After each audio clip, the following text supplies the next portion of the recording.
pays DNC, DNC pays Democracy Partners pays the Fogle Group goes and executes the shit. I'm basically Deputy Rapid Response Director at the sea for all things Trump on the ground. Nobody's really supposed to know about me.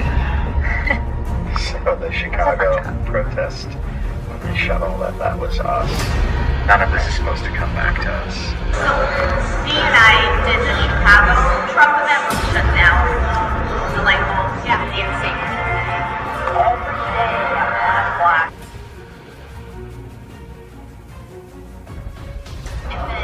And then he also, Arizona, where we shut the highway down. Mainstream media denies the videos are real and claims they're doctored with no evidence of any of the events actually taking place.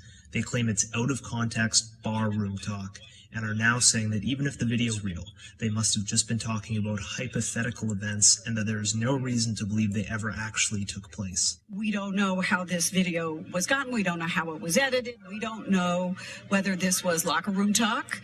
But here's the thing. The DNC says that they have no evidence to suggest that the activities articulated in the video actually occurred.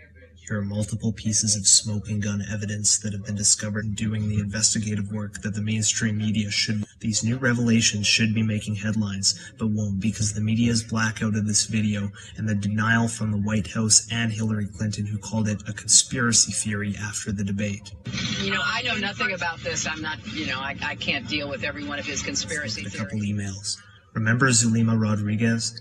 Here she is bragging about shutting down the Trump rally in Chicago, where people, including police officers, were hurt. So, Steve and I did the Chicago Trump event, where we shut down. One thing that stands out is she claims to speak to Hillary's campaign and the DNC every day at 1 o'clock. Or does that call the campaign and the DNC? Every day on black. Now let's go to WikiLeaks and take a look at an email found in the batch of leaked DNC emails. This one from May 2016. Here we find an email sent by Robert Creamer, who is featured in both videos, to another DNC worker, reminding her about the 1 o'clock Trump rapid response phone call that must be made, discussing an upcoming Trump and Pence rally.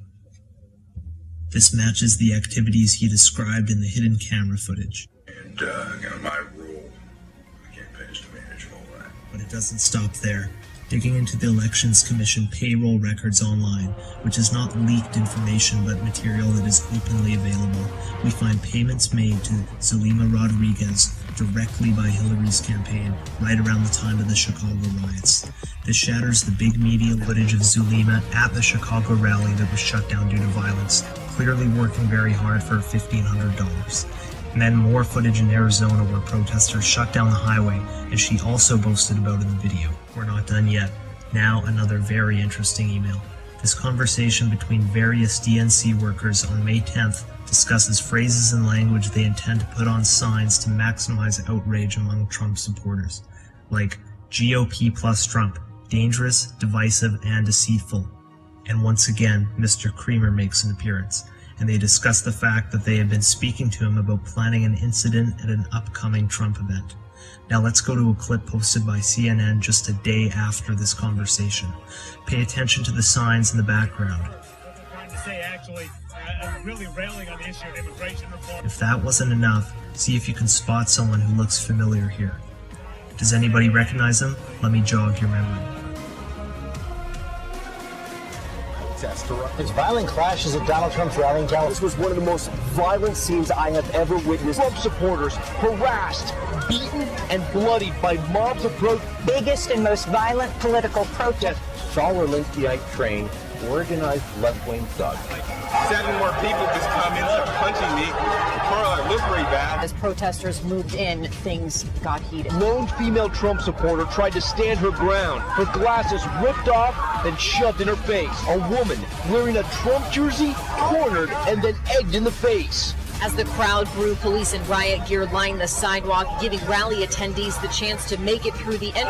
Fist fight's about to break out right now. Then this, a young man running in fear from protesters. This Trump supporter walking with his wife, spat on, bottles thrown at them, then punches. The campaign has paid people to disrupt violently our rallies and to incite absolute, total bedlam.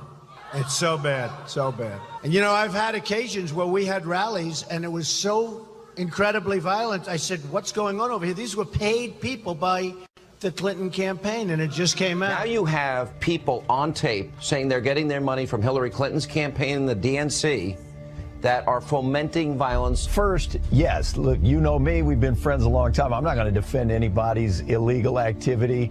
I thought it was correct. If this tape is legit, which, you know, there's no reason to think that it's not, but if it's legit, then they fired these people and they should have fired. No, and their goal but was to be you're missing the attacked. point. They also said on the tape that we are responsible. We did that in Chicago. Okay, but by Sean, the way, some people were injured. You'd notice in Chicago, they actually fomented all the violence, started the violence outside the event, where Trump, based on recommendations from law enforcement, had to cancel that event. And the money is traced right back to Hillary Clinton and the DNC. And look at the ironic thing here. Who brought this up at the debate last night?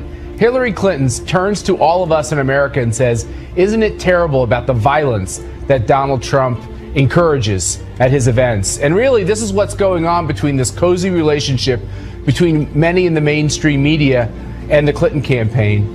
You have the Clinton campaign that's literally infiltrating these events to try to cause problems at these events, and then the media covers it and reports that Donald Trump's rhetoric is so hateful that it's inciting violence. And when you really get into this is what I love about this year, is the American people are seeing that the things that they fear are actually true, and this is how corrupt the system is.